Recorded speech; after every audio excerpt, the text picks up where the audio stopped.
Hi, this is Janet Fitch, and it is 3 o'clock on Wednesday. I've postponed writing Wednesday because I'm on the road, and I'm still on the road. It's been almost 7 weeks getting some good work done on my new book, and visiting a lot of bookstores and seeing what people are reading in different parts of, I'm on the West Coast, so in different states and different countries, seeing what are people reading, what are people thinking about, what are the independent bookstores stocking, seeing, went into one bookstore in Portland, Broadway Books, and just seeing so many writers that people I know, people I've read, people whose books I've heard about, was very interesting. Today I'm in Humboldt County. There was a wonderful bookstore in Arcata, which is where Humboldt State is. Hey, Jeffrey. And seeing what's in their bookstore. I was looking for a book. There's a new feminist translation of Beowulf, of all the interesting things. Hi, JD. And I thought, well, let's see how the, deep cuts on this bookstore. And so I asked whether they had Beowulf by Maria Davana Headley. And by God, they had a copy of it. So that's telling you something.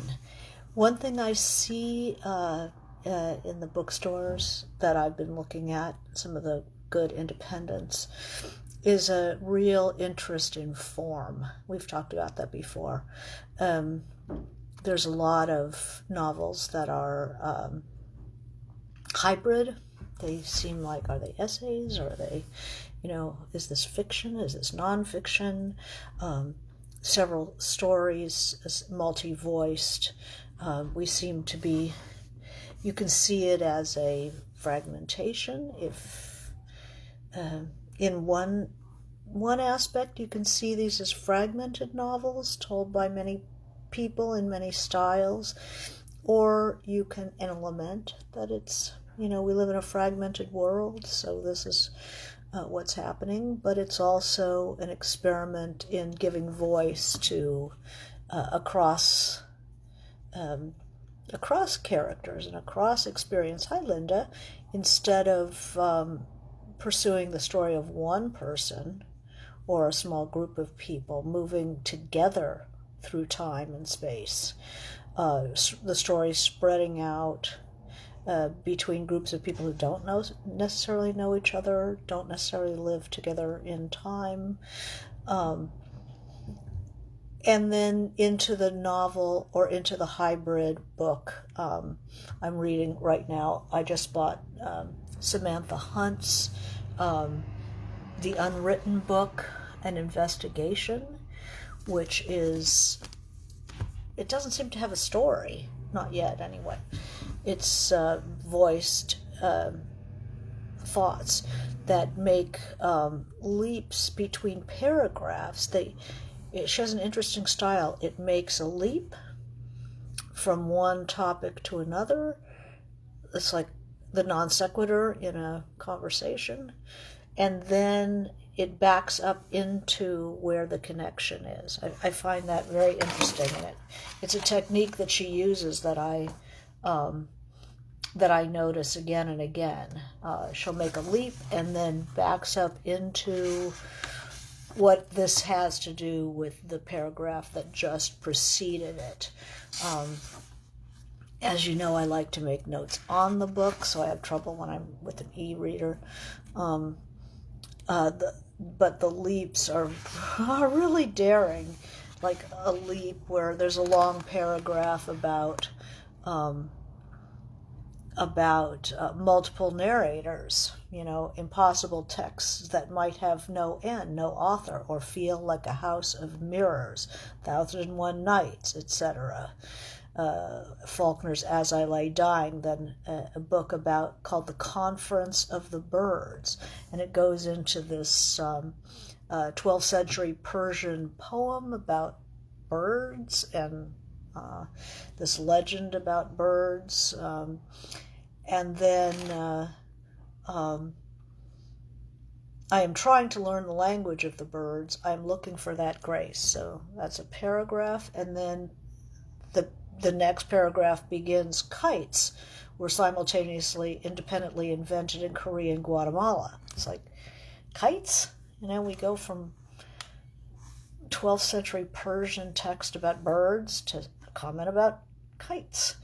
But then it's about simultaneity, and then saying when Chaucer wrote A Parliament of Fowls, so we go back into birds.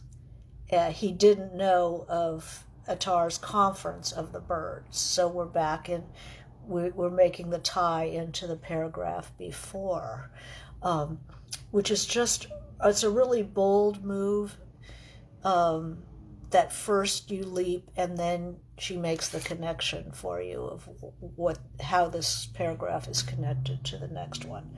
So this is very bold and interesting stuff. There's another one that talks about the rings of Saturn, which is a Sebald, W.G. Sebald, and he is Sebald, who also writes a hybrid text that you read and you don't know really, is this fiction, is this nonfiction, what the heck am I reading? She even brings him up and talking about Sebald,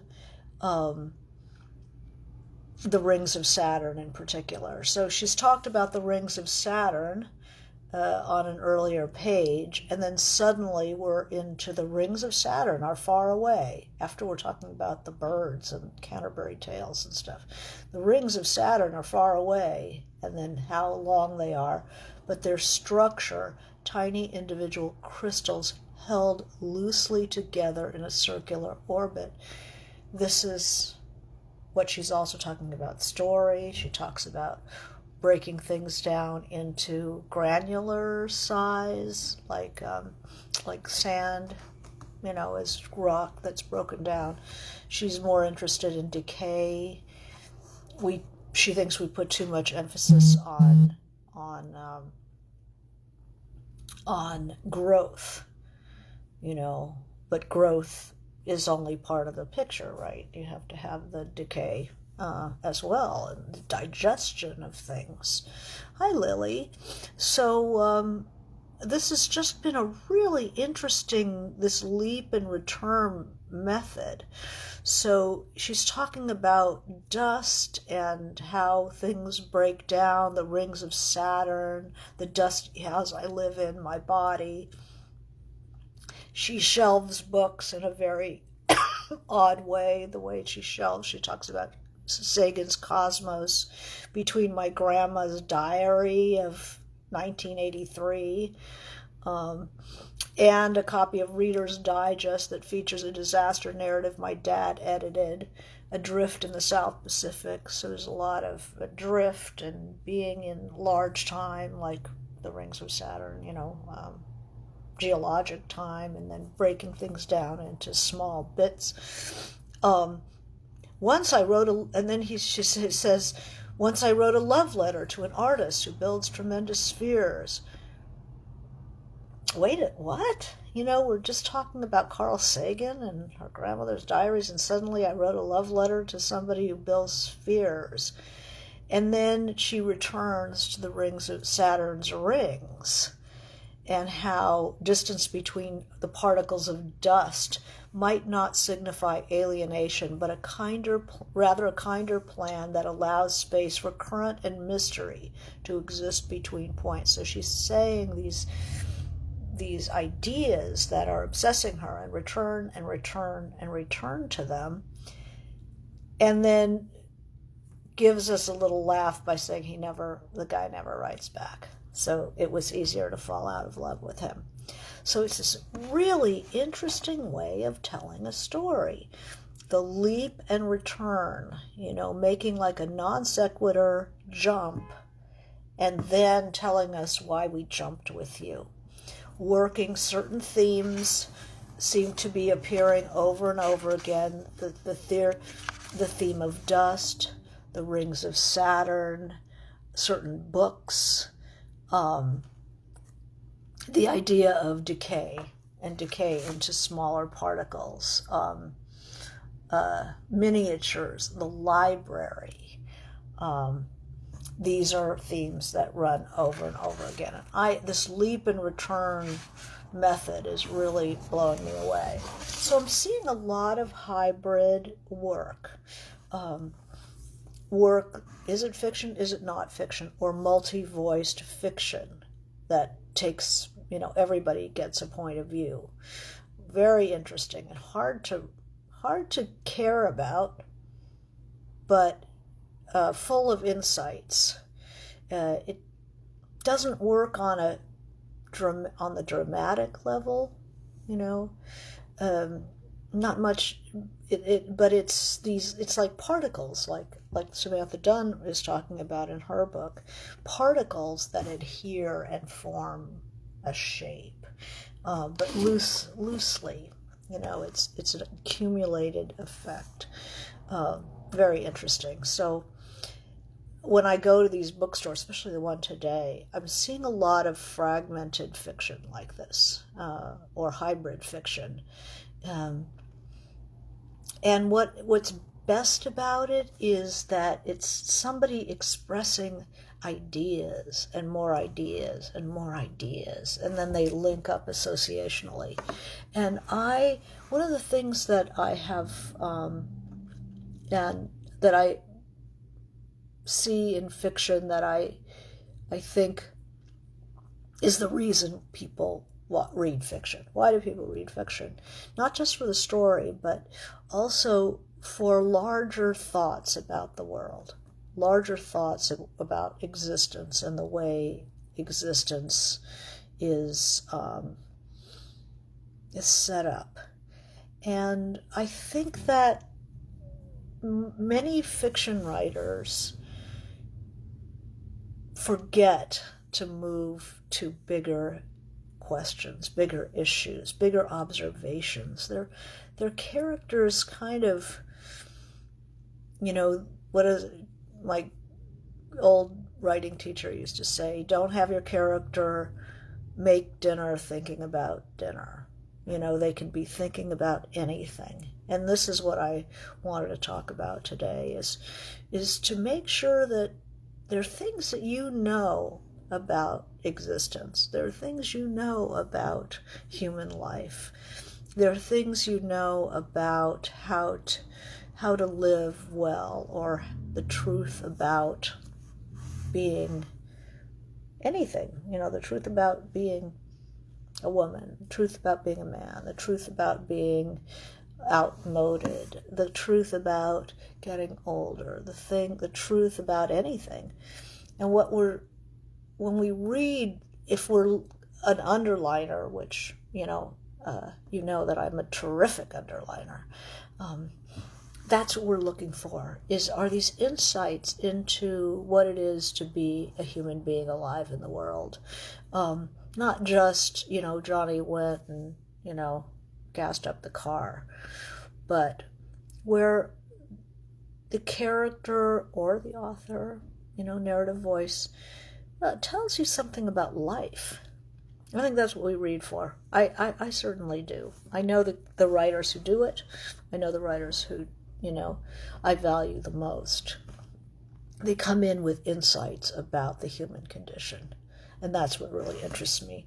I'm currently reading Steinbeck's Journal of a Novel, as you know, about the writing of East of Eden, just day by day. But the guy has those insights. He's really saying something. He's not just talking about how many pages or how many words did he get today and his pencils and stuff. But he tells you something about the way he sees the world, the way he wants writing to go, what he believes about what he believes about making plans, for instance. He had the most wonderful quote, let's see if I can find it, where he talks about the measure of a person. Of course, he'll say the measure of a man because he wasn't thinking very clearly about those issues, is in their plans and not in what they do.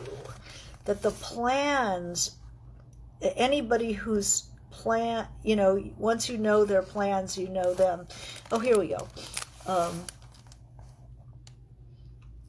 Today, going into plans for the Salinas Valley, that's what he called East of Eden before it was East of Eden. I'm going to set down Adam's plans for his life. The fact that he isn't going to get even one of them has no emphasis whatsoever. Plans are real things and not experience. A rich life is rich in plans.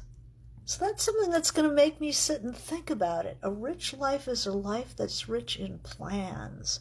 If they don't come off, they are still a little bit realized. If they do, they may be disappointing. That's why a trip described becomes better the greater the time between the trip and the telling. I believe, too, that if you can know a man's plans, you know more about him than you can in any other way. Plans are daydreaming, and this is an absolute measure of a man, a person. It gives you something to sink your teeth into.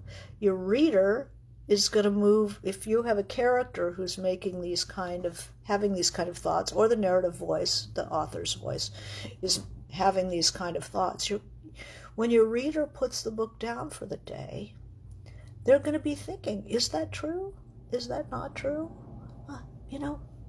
And they think about their own experience to test whether or not that's true. That's the same thing Tolstoy was trying to do with, think about the opening of Anna Karenina, all happy families are the same, but unhappy families are unhappy in their own way. And then we think about the happy families that we know. Is that true? Are they happy in the same way? It gives you something to chew on. I urge you, when you're writing your fiction, to give us some opinions, some ideas. Let your character have an opinion about life, which might reflect your opinion on life, or might be completely the opposite. If you have a character who is very much opposed to the way you think, they might say something you think is, blatantly untrue. But it gives us time to think about it. Is that true? Is that not true? And it often gives you insight into the world as it is. Authors generally try to say things that they believe are true, and they want to get onto the page before they die. If you know true things, and you're a writer, which many of you are, why wouldn't you put what you truly believe and just come out and say it? Let a character say it or think it. Not just talk about this, I'm way down the corner for Johnny to come pick me up and he's late and I'm thinking about my relationship with him. And, if I can get my character to take one more step and tell me something about human life, and what it means to be the girl waiting on the corner for the boy that is late or isn't coming, whether this is something is there some universal in there, some truth that you'd like to say, go ahead and say it. That's what people are reading for, not just for what happens, but for how people feel about what happens and what they can extrapolate from this incident to life. What is it like to be alive? So I'm going to open this up to questions. So Lily is joining us today. I'm glad. And she had read, she was a White Oleander reader and had all kinds of similar experiences, and swears she lived at Marvel Turlock's. That's one of the foster homes in White Oleander. But it's the prose that gives her a bar for her novel. Very good. Well, thank you, Lily.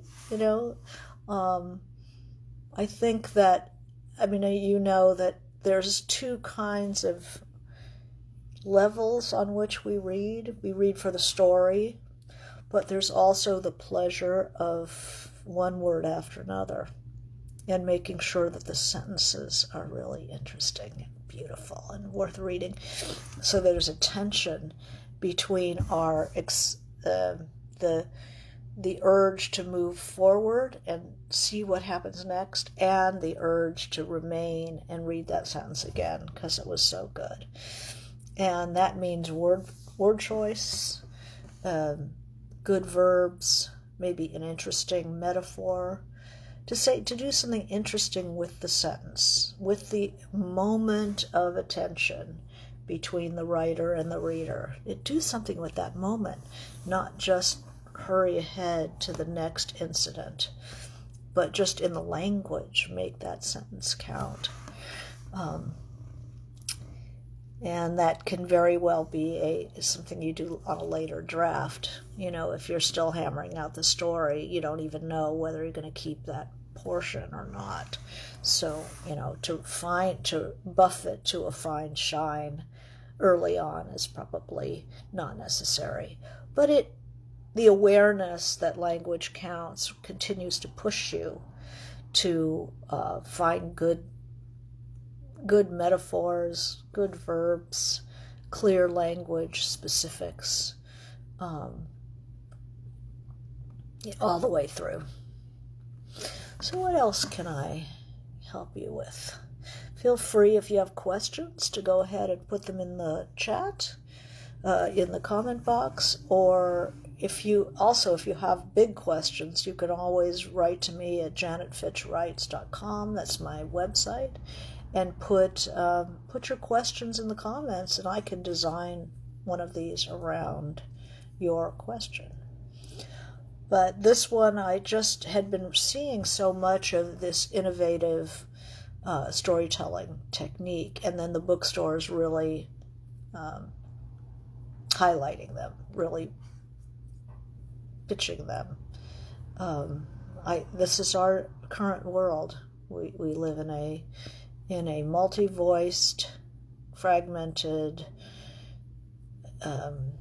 world of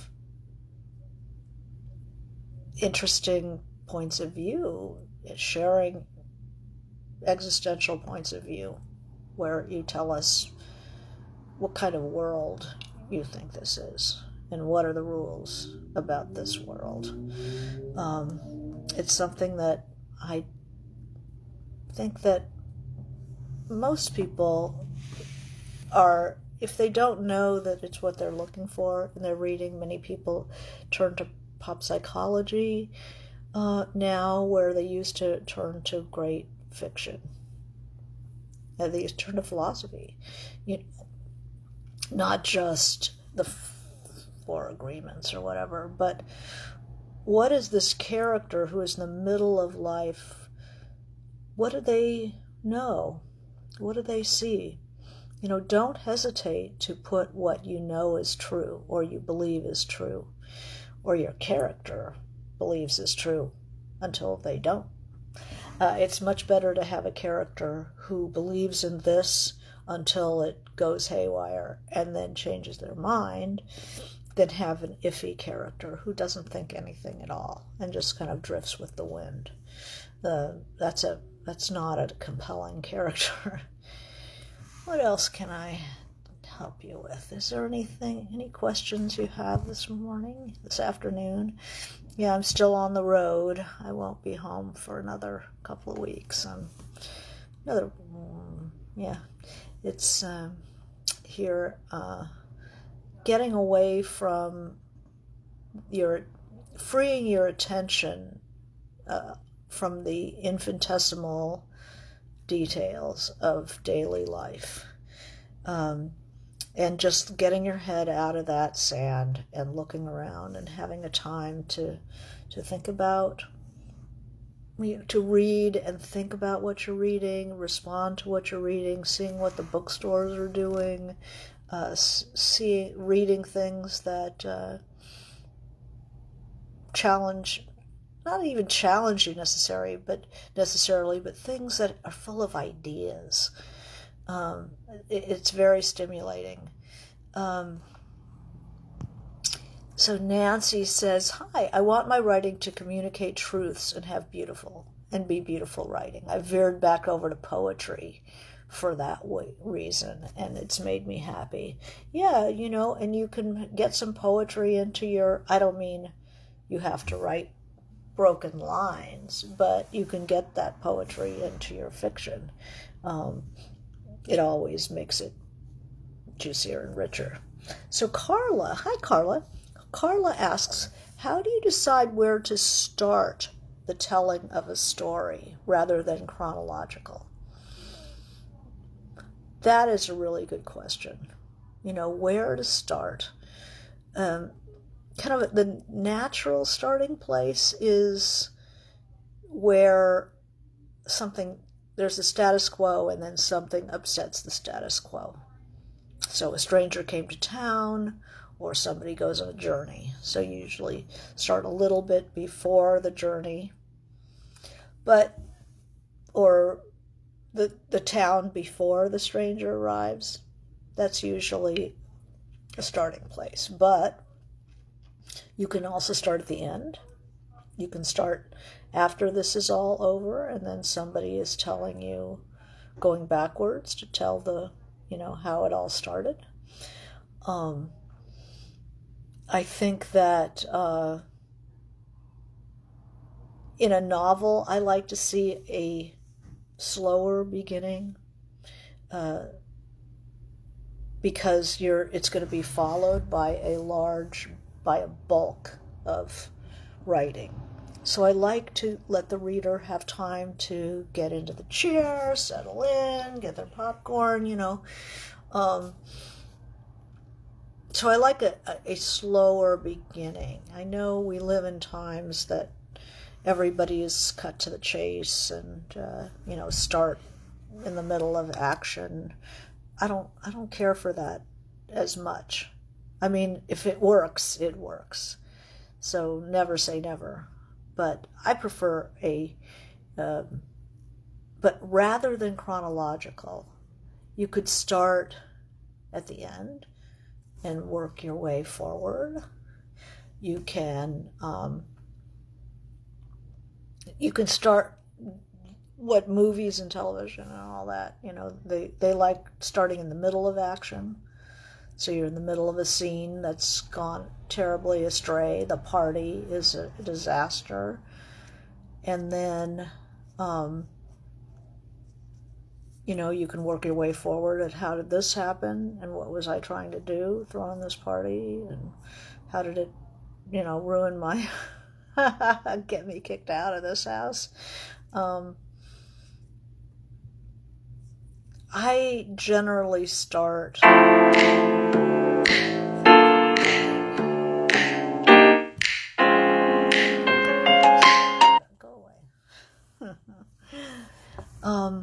trying to think of different ways. Stories that are told, like 19th century stories, that are told in retrospect. So they usually start after it's over and then move forward.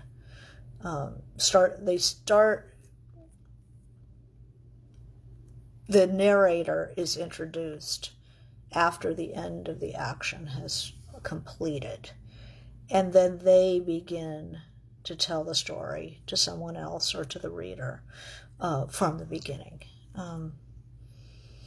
But other than chronological, there was a wonderful book called A Prayer for Travelers by Ruchiko Tomar that took its chapters and shuffled them so that you don't begin with one, you begin like with chapter 10, and then you'll get 11, 12, and maybe back to 1, and then ahead to...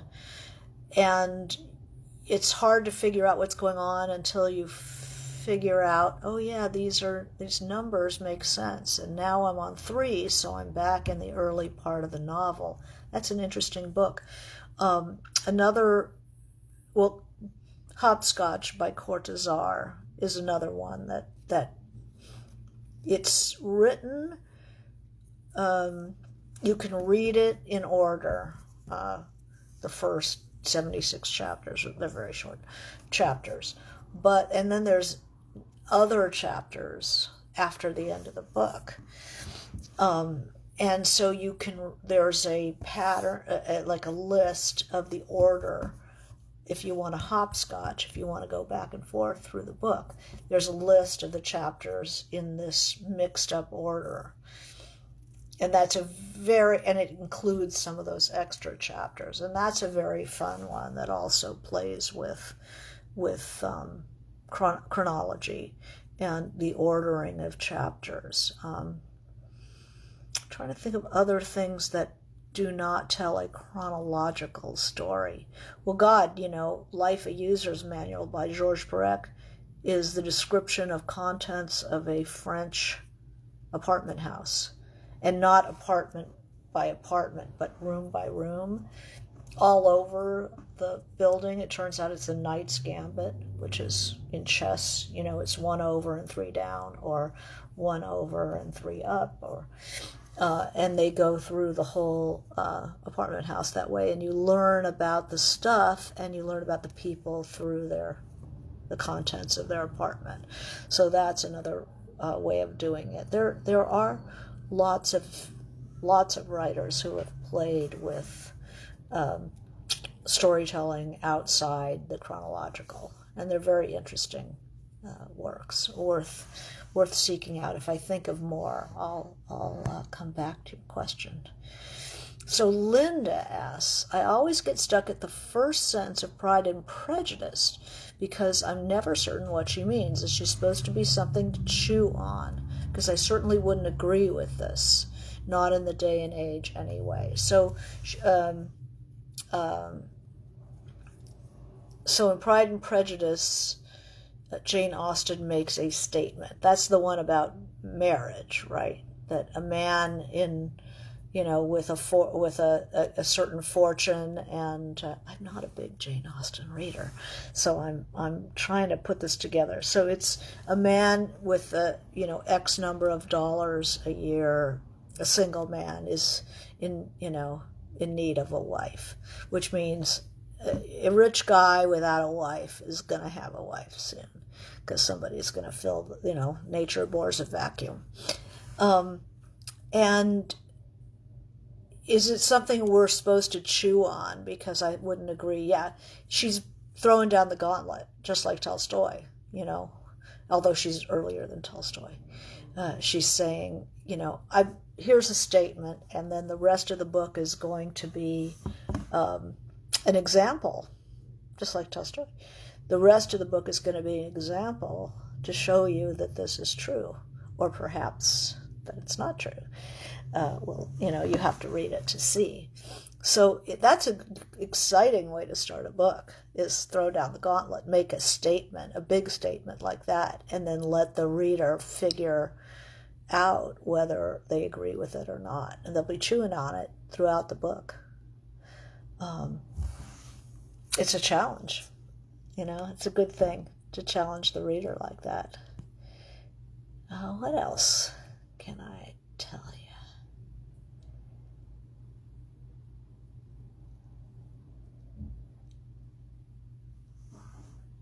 Let's think about who a startlingly assertive first line in a novel is a real grabber. As a reader, I always take that challenge. It's like, okay, now let's see if that's so. Yeah, I like that a lot. Here's a question, another question for Linda. Thank you. I have a question about voice. Can I change mine? I'm often glib and I don't like it. I want to write beautiful sentences, but it's so different from my natural voice. If I change my voice, will it sound inauthentic? Well, the voice of a novel isn't quite your voice. Each novel has its own voice, and it's not really you. I mean, I certainly don't speak lyrically. I'm like, honey, did you buy the comet? There's nothing lyrical about my voice. So I don't feel it's artificial when I write a lyrical sentence or when I write a harsh staccato sentence, because that's where, that's the voice of the book that I'm writing. I don't think it sounds inauthentic. The thing that makes it not problematic overall, but the thing that makes it difficult for the writer is it has to be consistent. So if you like to write beautiful sentences, which probably means lyrical, it probably means carefully chosen words, a certain sound in the language, and it means that you're going to have to keep it up. I've seen books where the writer picks a voice that they like, and you start reading and it's beautiful writing, and then about 6 pages in, they couldn't keep it up because it was so foreign to their natural style. So it's problematic for them because they can't keep it up. So you can do two things as a writer. You can change the voice into something less beautiful but sustainable, or you can work to make the whole thing as beautiful as the first 6 pages. I mean, I go it that way. It's not changing you gotta, maybe rather than thinking of your voice, to think of the book's voice. If you don't like the glibness, and when I started writing, I was in this workshop and with Kate Braverman, and there were 2 of us in there. The guy who sat next to me on the couch, and me, and we were both kind of smart asses. We were both kind of glib and snarky, and Kate just reamed us for it. It was like she explained that until you are willing to be more vulnerable as a person, that it's an armoring. Being a smartass is a posture that keeps you from hurting. It keeps you from telling the truth. It keeps you, trying to be cooler than smarter than the average bear. And you can't get any better until you're willing to give up that posture and be more vulnerable. Let things hurt if they hurt. Show the hurt, show the vulnerability, show the broken arm, the blood, the limping, let things go all the way in. And once that she said, you can't become a better writer until you're a better person. And she didn't mean a better person because she didn't care about that. But what she meant was to stop armoring yourself with that snarky kind of humor that I had. I don't know quite. The glibness that you're talking about is often it's like to say something clever right off the top of your head. Clever. But you can't get into deeper emotional states with that language. It will stop you. And I had to stop it. And because it was Kate, and she was really mean, she could really be mean. I mean, she made sure that I would stop it by being really mean. So I would cry and sit on the curb outside after class just weeping. But I knew she was right. And I had to be willing to have somebody be sad, somebody be vulnerable. People hurt. People are lonely. People are yearning.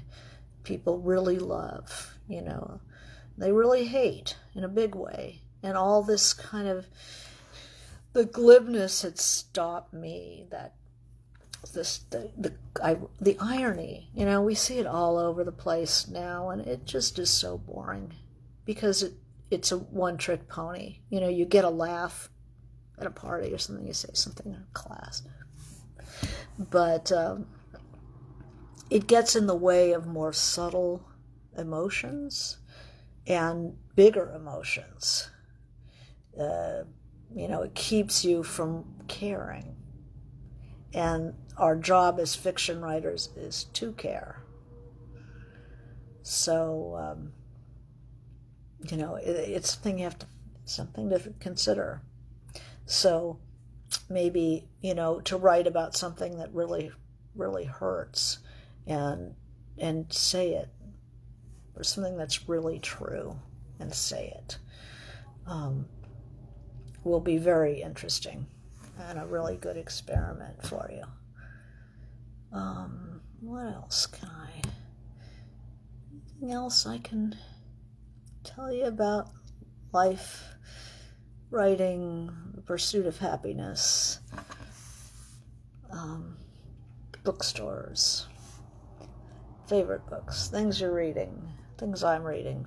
There is a short course in The Wasteland by T.S. Eliot that's starting through the community of writers tomorrow, given by the poet Robert Haas and Brenda Hillman. They're going to be teaching it together, and 5-week course on The Wasteland by Eliot. And Eliot often, his voice, speaking of voice, Linda, we were just talking about that, speaking of voice, Eliot's voice often appears in my books. It's subtle, but if you're used to listening for it, he asks the hugest questions about life. And I've never studied Eliot. I've not studied English. I'm like you. I'm coming from left field. I'm doing my own reading and talking to people and thinking about stuff. But I wasn't an English major. I was a history major. So I'm kind of patching together my literary understanding. So I'm taking this 5-week course at the Community of Writers and virtual. So if anybody is interested in Eliot, I used a lot of the 4 quartets especially in Painted Black. It was asking these questions about the nature of life and reality and stuff. And the 4 quartets especially played a huge part in Painted Black, as well as the Ballad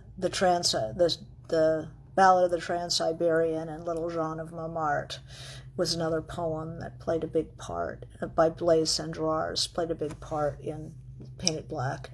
And in the 2 Russian books, the poets that played a big part were mostly the Russian poets, Mayakovsky, Tsvetaeva, Akhmatova, the contemporary poets of her time.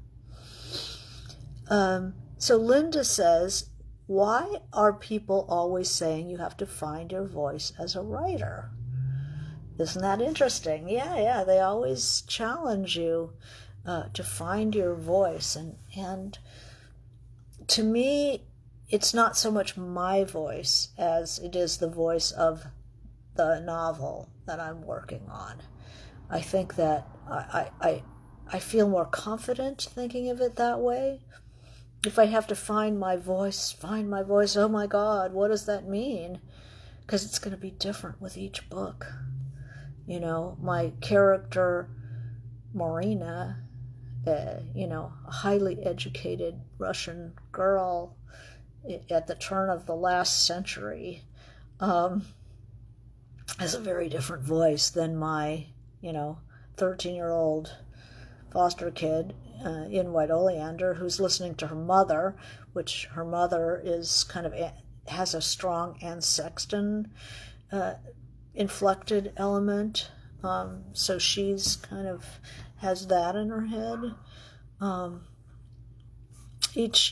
But the interest in language, the attention to metaphor, the length of sentences, you know, are you a short sentence person or a long sentence person?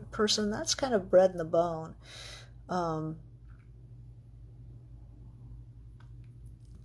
You have to ask yourself, what do you like?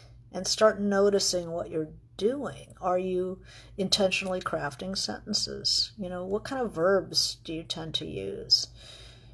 You know, it's kind of micro level writing that comprises voice. Rhythm, word choice, sentence structure, you know, where you put the dependent clauses and stuff, will mark you as a writer. I think that you could probably read anything that I'd written, a paragraph, probably need a whole paragraph to figure, oh yeah, that's Janet Fitch, because I do like a long sentence, and I do like a certain kind of telling metaphor. I do like certain rhythms. So maybe I do have a voice, but it took me a long time. It's mostly, what is the voice of the book? I'd pay attention to that more than your own voice. Because it's hard to tell what your own voice is. Okay. Let's see how we're doing. Well, it's coming up on 4, so I can answer one more question if somebody has one before I sign off for the Northern California fogs.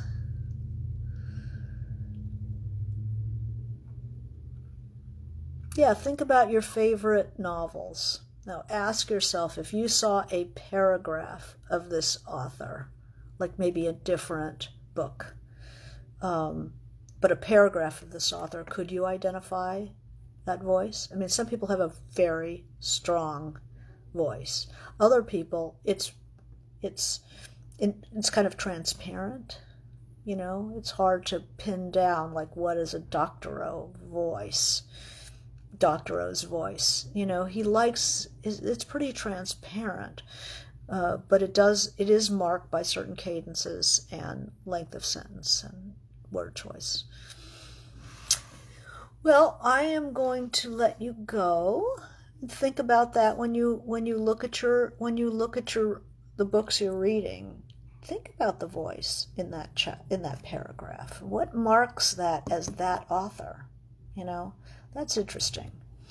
And I will see you next Wednesday, hopefully at noon. And thank you for joining me for Writing Wednesday. Okay, bye.